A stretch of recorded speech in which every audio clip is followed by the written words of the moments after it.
ating isdang lulutuin ngayon is yellowfin. Ayan, pinaslice ko na yan. At ito ang ating mga kailangan. Ayan.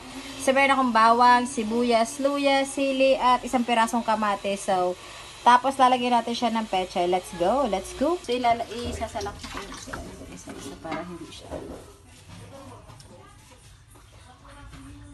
Meron din tayo ditong gata. And lalagyan natin siya ng konting suka. So, let's go. Ayan, lagay na natin ito. Sabay-sabay na yan dyan. Lagay na natin to ng sabay-sabay yung mga ingredients. Para lang yung sili, mamaya na yung sili. Lagay na natin yung bawang. And then, yung ating luya. So, lagyan na natin yung paminta natin. At ang ating pampalasa.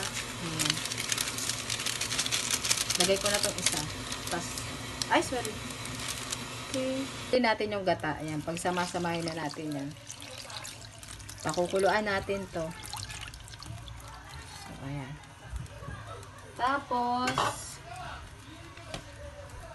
Tapos lalagyan ko na siya ng suka para habang kumukulo siya is mawala na yung langsa niya. Titimpla naman natin yan eh. So, ayan. Suka. Para pampawala ng langsa.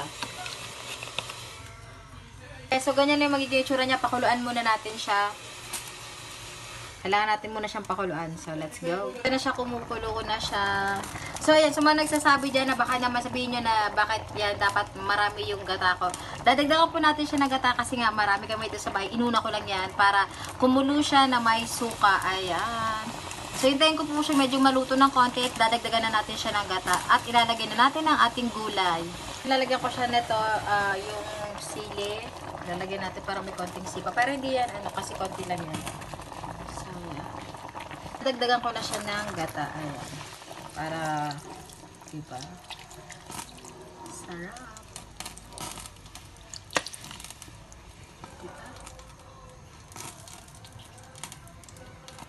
Lagyan natin ng konting asin. So, taste lahat yan. Kayo nang bahala mag-estimate kung gaano kaalat or kasakto yung gusto nyo sa inyong ulam. So, ako nagdagdag ako kasi nung tinakman ko medyo kulang pa. So, ayan.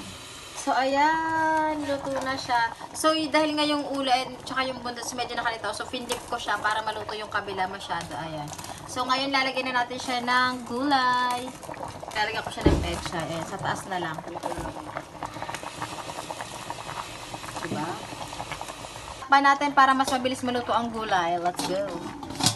So, yan na ang aming ulam for today. Luto na. So, lagay ko na itong 2 piraso. Yan.